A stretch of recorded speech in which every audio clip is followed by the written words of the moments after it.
A cell in Salem jail that fall. At the back is a high barred window. Near it, a great heavy door. Along the walls are 2 benches. The place is in darkness, but for the moonlight seeping through the bars, it appears empty. Presently, footsteps are heard coming down a corridor beyond the wall. Keys rattle, and the door swings open. Marshal Herrick enters with a lantern. He is nearly drunk and heavy-footed.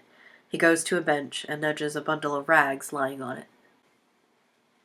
"Sarah, wake up. Sarah Good." He then crosses to the other bench. Sarah Good, rising in her rags. "Oh, Majesty. Come in. Tituba, he's here. His Majesty's come." "Go to the north cell. This place is wanted now." He hangs his lantern on the wall. Tituba sits up. "That don't look to me like His Majesty. Look to me like the Marshal." Herrick, taking out a flask. "Get along with you now. Clear this place." He drinks, and Sarah Good comes and peers up in his face. "Oh, is it you, Marshal? I thought sure you'd be the devil coming for us.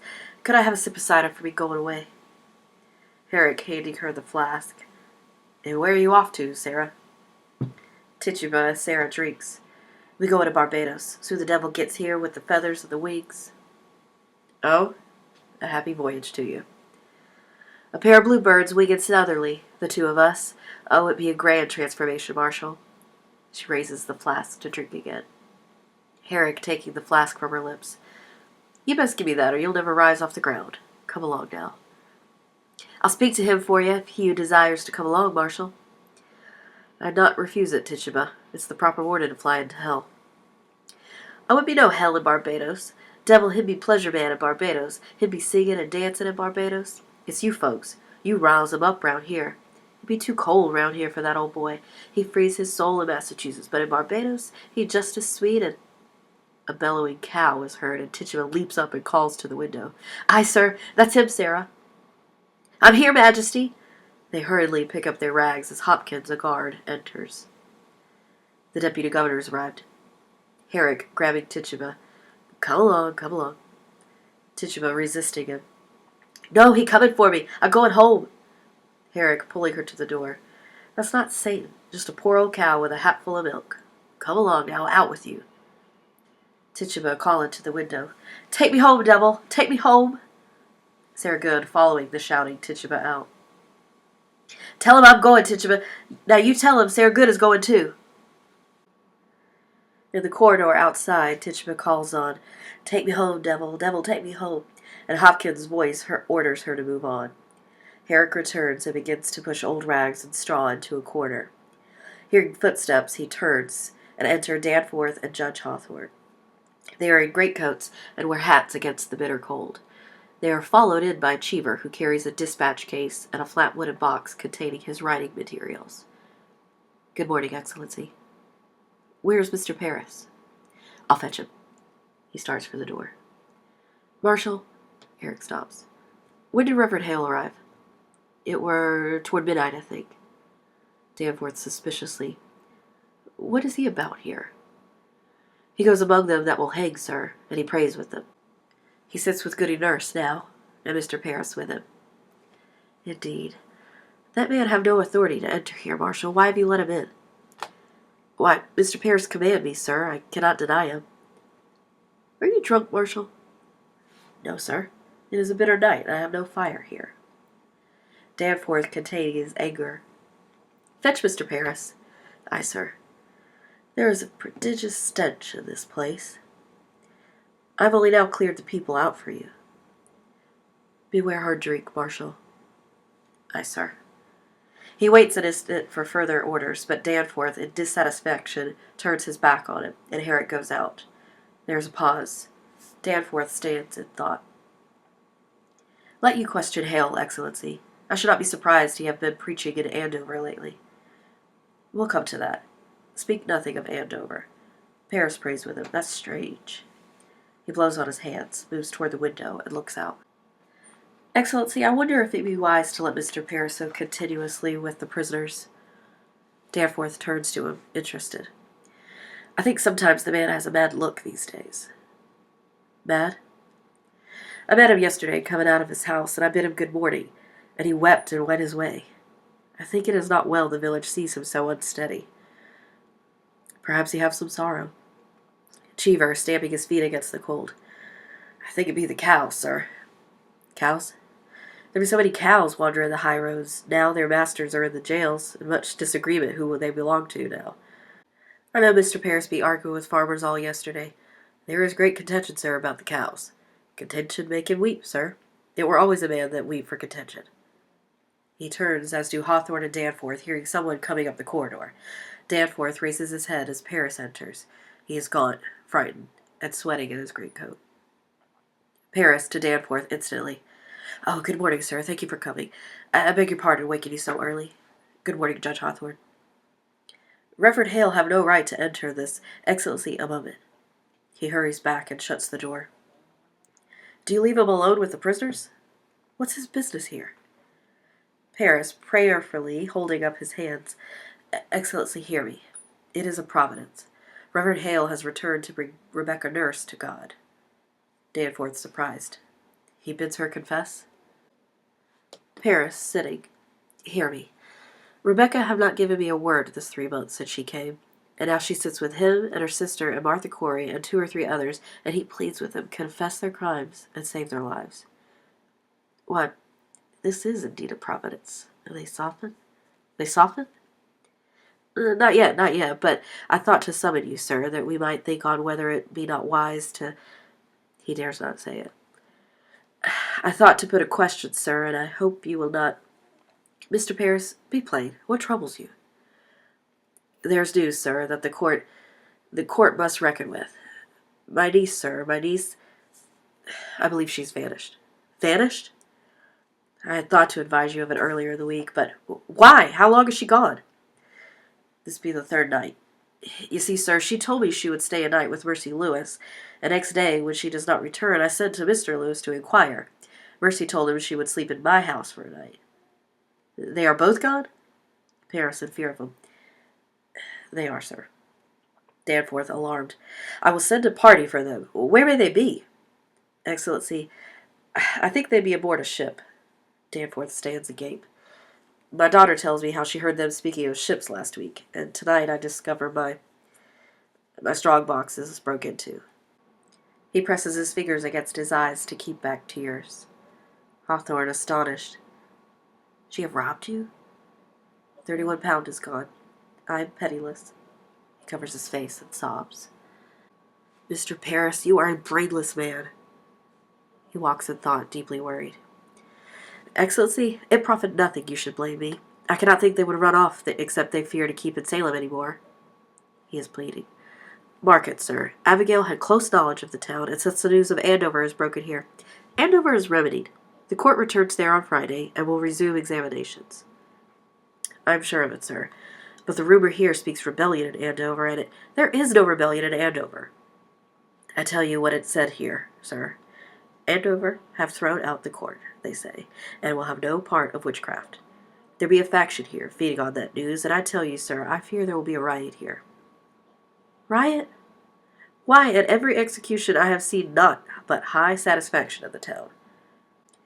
Judge Hawthorne, it were another sort that hanged till now. Rebecca Nurse is no Bridget that lived 3 years with Bishop before she married him.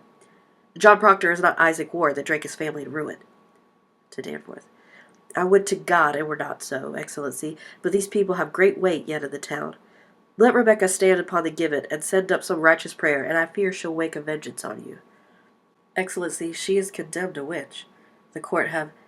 Danforth, in deep concern, raising a hand to Hawthorne. Pray you. To Parris. How do you propose, then? Excellency, I would postpone these hands for a time. There will be no postponement. Now Mr. Hale's returned. There is hope, I think. For if he bring even one of these to God, that confession surely damns the others in the public eye, and none may doubt more that they are all linked to hell. This way, unconfessed and claiming innocence, doubts are multiplied. Many honest people will weep for them, and our good purpose is lost in their tears. Danforth, after thinking a moment, then going to Cheever. Give me the list. Cheever opens the dispatch case, searches. It cannot be forgot, sir, that when I summoned the congregation for John Proctor's excommunication, there were hardly 30 people come to hear it. That speaks discontent, I think, and Danforth studied the list. There will be no postponement. Excellency. Now, sir, which of these, in your opinion, may be brought to God? I will myself strive with him till dawn. He hands the list to Paris, who merely glances at it. There is not sufficient time till dawn. I shall do my utmost. Which of them do you have hope for? Paris, not even glancing at the list now, and in a quavering voice, quietly. Excellency, a dagger. He chokes up. What do you say? Tonight, when I opened my door to leave my house, a dagger clattered to the ground. Silence. Danforth absorbs this. Now Paris cries out, You cannot hang this sword. There is danger for me. I dare not step outside at night. Reverend Hale enters. They look at him for an instant in silence. He is steeped in sorrow, exhausted, and more direct than he ever was. Accept my congratulations, Reverend Hale. We are glad to see you return to your good work. Hale coming to Danforth now. You must pardon them. They will not budge. Herrick enters. Waits. Danforth, conciliatory. You misunderstand, sir. I cannot pardon these when 12 are already hanged for the same crime. It is not just. Paris with failing heart. Rebecca will not confess. The sun will rise in a few minutes, Excellency. I must have more time. Now hear me, and beguile yourselves no more. I will not receive a single plea for pardon or postponement. Them that will not confess will hang. 12 are already executed. The names of these 7 are given out, and the village expects to see them die this morning. Postponement now speaks of floundering on my part. Reprieve or pardon must cast doubt upon the guilt of them that died till now. While I speak to God's law, I will not crack its voice with whimpering. If retaliation is your fear, know this. I should hang 10,000 that dared to rise against the law, and an ocean of salt tears could not melt the resolution of the statues. Now draw yourselves up like men, and help me, as you are bound by heaven to do. Have you spoken with them all, Mr. Hale? All but Proctor. He is in the dungeon. Danforth to Herrick. What's Proctor's way now? He sits like some great bird. You'd not know he lived except he will take food from time to time. Danforth, after thinking a moment. His wife. His wife must be well on with child now. She is, sir. What think you, Mr. Paris? You have closer knowledge of this man? Might her presence soften him? It is possible, sir. Ye have not laid eyes on her these 3 months. I should summon her. Danforth to Herrick. Is he yet adamant? Has he struck at you again? He cannot, sir. He is chained to the wall now. Danforth, after thinking on it. Fetch Goody Proctor to me. Then let you bring him up. Aye, sir. Here it goes. There is silence. Excellency, if you postpone a week and publish to the town that you are striving for their confessions, that speak mercy on your part, not faltering. Mr. Hale, as God have not empowered me like Joshua to stop this sun from rising, so I cannot withhold from them the perfection of their punishment. Hale, harder now. If you think God wills you to raise rebellion, Mr. Danforth, you are mistaken. Danforth instantly. You have heard rebellion spoken in the town. Excellency, there are orphans wandering from house to house. Abandoned cattle bellow on the highroads. The stink of rotting crops hangs everywhere, and no man knows when the harlot's cry will end his life. And you wonder yet if rebellion spoke? Better you should marvel how they do not burn your province. Mr. Hale, have you preached in Andover this month? Thank God they have no need of me in Andover. You baffle me, sir. Why have you returned here? Why, it is all simple. I come to do the devil's work. I come to counsel Christians they should belie themselves. His sarcasm collapses. There is blood on my head. Can you not see the blood on my head? Hush! For he's heard footsteps. They all face the door. Herrick enters with Elizabeth. Her wrists are linked by a heavy chain, which Herrick now removes. Her clothes are dirty. Her face is pale and gaunt. Herrick goes out. Danforth, very politely. Goody Proctor. She is silent. I hope you are hearty. Elizabeth, as a warning reminder. I am yet 6 months before my time. Pray be at your ease. We come not for your life. We, uncertain how to plead, for he is not accustomed to it. Mr. Hale, will you speak with the woman? Goody Proctor, your husband is marked to hang this morning. Pause. Elizabeth quietly. I have heard it. You know, do you not, that I have no connection with the court? She seems to doubt it. I come of my own, Goody Proctor. I would save your husband's life, for if he is taken, I count myself his murderer. Do you understand me? What do you want of me? Goody Proctor, I have gone this 3 month, like our Lord, into the wilderness. I have sought a Christian way, for damnation's doubled on a minister who counsels men to lie. It is no lie. You cannot speak of lies. It is a lie. They are innocent. I'll hear no more of that. Hale continuing to Elizabeth. Let you not mistake your duty as I mistook my own. I came into this village, like a bridegroom to his beloved, bearing gifts of high religion. The very crowns of holy law I brought, and what I touched with my bright confidence, it died. And where I turned the eye of my great faith, blood flowed up. Beware, Goody Proctor. Cleave to no faith when faith brings blood. It is mistaken law that leads you to sacrifice. Life, woman, life is God's most precious gift. No principle, however glorious, may justify the taking of it. I beg you, woman, prevail upon your husband to confess. Let him give his lie. Quail not before God's judgment in this, for it may well be God damns a liar less than he that throws his life away for pride. Will you plead with him? I cannot think he will listen to another. Elizabeth quietly. I think that be the devil's argument. Hale with a climactic desperation. Woman, before the laws of God we are swine. We cannot read his will. I cannot dispute with you, sir. I lack learning for it. Danforth going to her. Goody Proctor, you are not summoned here for disputation. Be there no wifely tenderness within you? He will die within the sunrise. Your husband. Do you understand it? She only looks at him. What say you? Will you contend with him? She is silent. Are you stoned? I tell you true, woman. Had I no other proof of your unnatural life, your dry eyes now would be sufficient evidence that you delivered up your soul to hell. A very ape would weep at such calamity. Have the devil dried up any tear of pity in you? She is silent. Take her out. It profit nothing she should speak to him. Elizabeth quietly. Let me speak with him, Excellency. Paris with hope. You'll strive with him? She hesitates. Will you plead for his confession, or will you not? I promise nothing. Let me speak with him. A sound, the semblance of dragging feet on stone. They turn. A pause. Herrick enters with John Proctor. His wrists are chained.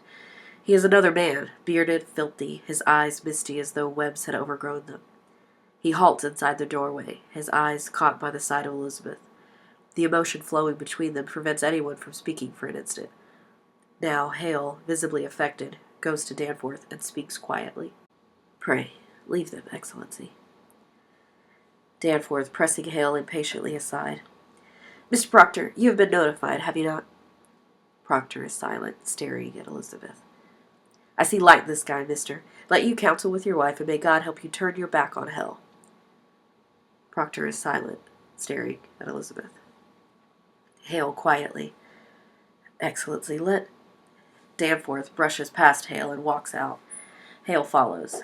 Cheever stands and follows. Hawthorne behind. Herrick goes. Paris, from a safe distance, offers. If you desire a cup of cider, Mr. Proctor, I'm sure I... Proctor turns an icy stare at him, and he breaks off. Paris raises his palms toward Proctor. God lead you now. Paris goes out. Alone. Proctor walks to her, halts. It is as though they stood in a spinning world. It is beyond sorrow, above it. He reaches out his hand as though toward an embodiment not quite real, and as he touches her, a strange soft sound, half laughter, half amazement, comes from his throat. He pats her hand. She covers his hand with hers, and then, weak, he sits. Then she sits, facing him. The child? It grows. There is no word of the boys? There will. Rebecca's Samuel keeps them. You have not seen them? I have not. She catches a weakening in herself and downs it. You are a marvel, Elizabeth. You have been tortured? I. Pause. She will not let herself be drowned in the sea that threatens her. They come for my life now. I know it. Pause. None have yet confessed? There be many that confessed. Who are they? There be 100 or more, they say. Goody Ballard is one. Isaiah Goodkind is one. There be many. Rebecca? Not Rebecca. She has 1 foot in heaven now. Naught may hurt her more. And Giles? You have not heard of it? I hear nothing where I am kept. Giles is dead. He looks at her incredulously. When were he hanged? Elizabeth quietly, factually. He were not hanged. He would not answer A or nay to his indictment, for if he denied the charge, they'd hang him surely and auction out his property. So he stand mute, and died Christian under the law, and so his sons will have his farm. It is the law, for he could not be condemned a wizard without he answer the indictment A or nay. Then how does he die? Elizabeth gently. They press him, John. Press. Great stones they lay upon his chest until he plead A or nay, with a tender smile for the old man. They say he give them but 2 words. More weight, he says, and died. Proctor numbed, a thread to weave into his agony. More weight. Hey, it were a fearsome man, Giles Corey. Pause. Proctor with great force of will, but not quite looking at her. I've been thinking I would confess to them, Elizabeth. She shows nothing. What say you, if I give them that? I cannot judge you, John. Pause. Proctor, simply a pure question. What would you have me do? As you will, I would have it. Slight pause. I want you living, John, that's sure. Proctor, he pauses, then with a flailing of hope. Giles' wife? Have she confessed? She will not. Pause. It is a pretense, Elizabeth. What is? I cannot mount the gibbet like a saint. It is a fraud. I am not that man. She is silent. My honesty is broke, Elizabeth. I am no good man. Nothing spoiled by giving them this lie that were not rotten long before. And yet you've not confessed till now. That's been goodness in you. Spite only keeps me silent. It is hard to give a lie to dogs. Pause. For the first time he turns directly to her. I would have your forgiveness, Elizabeth. It is not for me to give, John. I'd have you see some honesty in it. Let them that never lied die now to keep their souls. It is pretense for me, a vanity that will not blind God nor keep my children out of the wind. Pause. What say you? Elizabeth, upon a heaving sob that always threatens. John, it come to naught that I should forgive you, if you'll not forgive yourself. Now he turns away a little in great agony. It is not my soul, John, it is yours. He stands as though in physical pain, slowly rising to his feet with a great immortal longing to find his answer. It is difficult to say, and she is on the verge of tears. Only be sure of this, for I know it now. Whatever you will do, it is a good man does it. He turns his doubting, searching gaze upon her. I have read my heart this 3 months, John. Pause. I have sins of my own to count. It needs a cold wife to prompt lechery. Proctor in great pain. Enough, enough. Elizabeth now pouring out her heart. Better you should know me. I will not hear it. I know you. You take my sins upon you, John. Proctor in agony. No, I take my own. My own. John, I counted myself so plain, so poorly made, no honest love could come to me. Suspicion kissed you when I did. I never knew how I should say my love. It were a cold house I kept. In fright she swerves as Hawthorne enters. What say you, Proctor? The sun is soon up. Proctor, his chest heaving, stares, turns to Elizabeth. She comes to him as though to plead, her voice quaking. Do what you will, but let none be your judge. There be no higher judge under heaven than Proctor is. Forgive me, John. I never knew such goodness in the world. She covers her face, weeping. Proctor turns from her to Hawthorne. He is off the earth, his voice hollow. I want my life. Hawthorne, electrified, surprised. You'll confess yourself? I will have my life. Hawthorne with a mystical tone. God be praised! It is a providence. He rushes out the door, and his voice is heard calling down the corridor. He will confess! Proctor will confess! Proctor with a cry as he strides to the door. Why do you cry it? In great pain, he turns back to her. It is evil, is it not? It is evil. Elizabeth in terror, weeping. I cannot judge you, John, I cannot. Then who will judge me? Suddenly clasping his hands. God in heaven, what is John Proctor? What is John Proctor? He moves as an animal, and a fury is riding in him, a tantalized search. I think it is honest, I think so. I'm no saint. As though she had denied this, he calls angrily at her. Let Rebecca go like a saint. For me it is a fraud. Voices are heard in the hall, speaking together in suppressed excitement. I am not your judge, I cannot be, as though giving him release. Do as you will. Do as you will. Would you give them such a lie? Say it. Would you ever give them this? She could not answer. You would not. If tongs of fire were singeing you, you would not. It is evil. Good then. It is evil, and I do it. Hawthorne enters with Danforth, and with them Cheever, Paris, and Hale.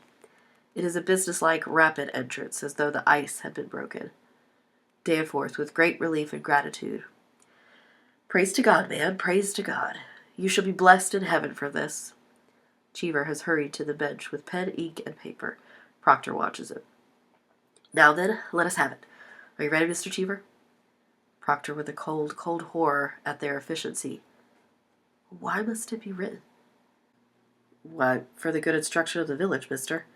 This we shall post upon the church door. To Paris urgently. Where is the marshal?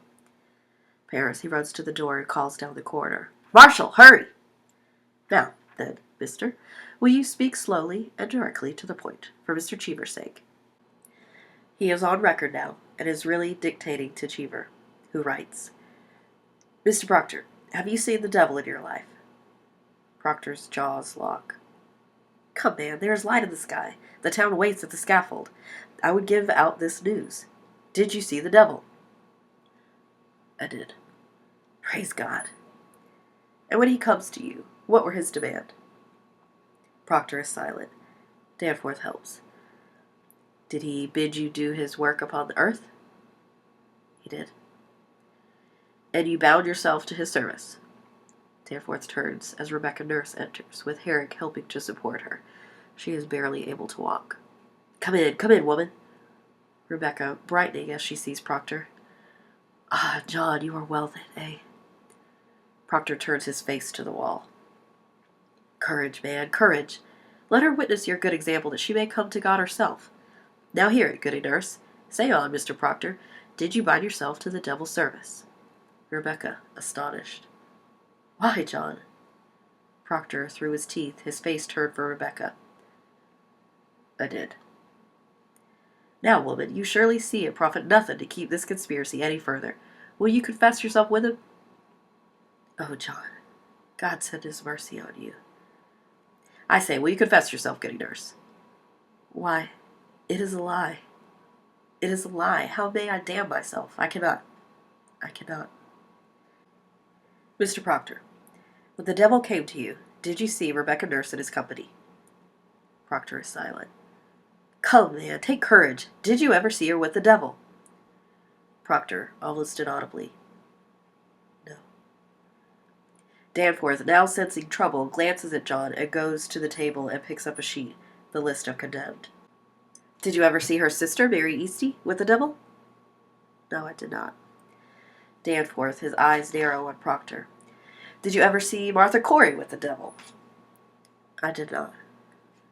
Danforth, realizing slowly, putting the sheet down. Did you ever see anyone with the devil? I did not. Proctor, you mistake me. I am not empowered to trade your life for a lie. You have most certainly seen some person with the devil. Proctor is silent.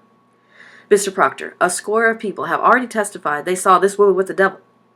Then it is proved. Why must I say it? Why must you say it? Why, you should rejoice to say it if your soul is truly purged of any love for hell. They think to go like saints. I like not to spoil their names. Danforth, inquiring, incredulous.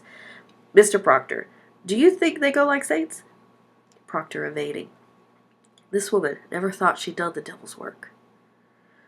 Look you, sir, I think you mistake your duty here. It matters nothing what she thought. She is convicted of the unnatural murder of children, and you for setting your spirit out upon Mary Warren. Your soul alone is the issue here, mister, and you will prove its whiteness, or you cannot live in a Christian country. Will you tell me now what persons conspired with you in the devil's company? Proctor is silent. To your knowledge, was Rebecca nurse ever? I speak my own sins. I cannot judge another. Crying out with hatred. I have no tongue for it. Hale quickly to Danforth. Excellency, it is enough he confess himself. Let him sign it. Let him sign it.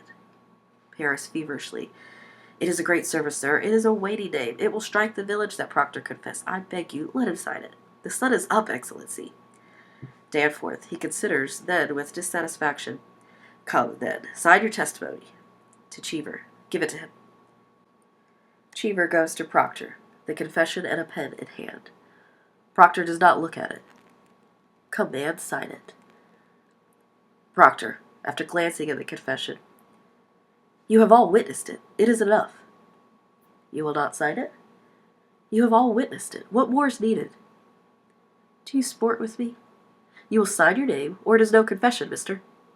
His breast heaving with agonized breathing, Proctor now lays the paper down and signs his name. Praise be to the Lord. Proctor has just finished signing when Danforth reaches for the paper. But Proctor snatches it up, and now a wild terror is rising in him and a boundless anger. Danforth, perplexed, but politely extending his hand. If you please, sir. No. Danforth, as though Proctor did not understand. Mr. Proctor, I must have... No! No, I have signed it. You have seen me. It is done. You have no need for this. Proctor, the village must have proof that... Damn the village! I confess to God, and God has seen my name on this. It is enough. No, sir, it is... You came to save my soul, did you not? Here. I have confessed myself. It is enough. You have not I have confessed myself. Is there no good penitence that it be in public? God does not need my name nailed upon the church. God sees my name. God knows how black my sins are. It is enough. Mr. Proctor, you will not use me. I am no Sarah Good or Tituba. I am John Proctor. You will not use me. It is no part of salvation that you should use me. I do not wish to. I have 3 children. How may I teach them to walk like men in the world, and I sold my friends? You have not sold your friends. Beguile me not. I blacken all of them when this is nailed to the church, the very day they hang for silence. Mr. Proctor, I must have good and legal proof that you are the High Court. Your word is good enough. Tell them I confessed myself. Say Proctor broke his knees and wept like a woman. Say what you will, but my name cannot. Danforth with suspicion. It is the same, is it not? If I report it, or you sign to it. Proctor, he knows it is insane. No, it is not the same. What others say and what I sign to is not the same. Why? Do you mean to deny this confession when you are free? I mean to deny nothing. Then explain to me, Mr. Proctor, why you will not let... Proctor, with a cry of his whole soul, because it is my name! Because I cannot have another in my life, because I lie and sign myself to lies, because I am not worth the dust on the feet of them that hang. How may I live without my name? I have given you my soul. Leave me my name. Danforth, pointing at the confession in Proctor's hand. Is that document a lie? If it is a lie, I will not accept it. What say you? I will not deal in lies, mister. Proctor is motionless. You will give me your honest confession in my hand, or I cannot keep you from the rope. Proctor does not reply. Which way do you go, mister? His breast heaving, his eyes staring, Proctor tears the paper and crumples it, and he is weeping in fury but erect. Danforth. Marshal! Paris, hysterically as though the tearing paper were his life. Proctor! Proctor! Man, you will hang! You cannot! Proctor, his eyes full of tears. I can. And there's your first marvel that I can. You have made your magic now, for now I do think I see some shred of goodness in John Proctor. Not enough to weave a banner with, but wide enough to keep it from such dogs. Elizabeth, in a burst of terror, rushes to him and weeps against his hand. Give them no tear. Tears pleasure them. Show honor now. Show a stony heart and seek them with it. He has lifted her and kisses her now with great passion. Let you fear nothing. Another judgment waits us all. Hang them high over the town. Who weeps for these, weeps for corruption. He sweeps out past them. Herrick starts to lead Rebecca, who almost collapses, but Proctor catches her, and she glances up at him apologetically.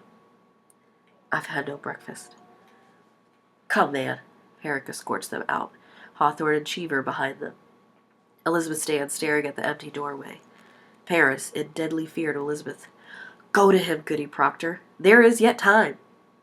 From outside, a drum roll strikes the air. Paris is startled. Elizabeth jerks about toward the window. Go to him!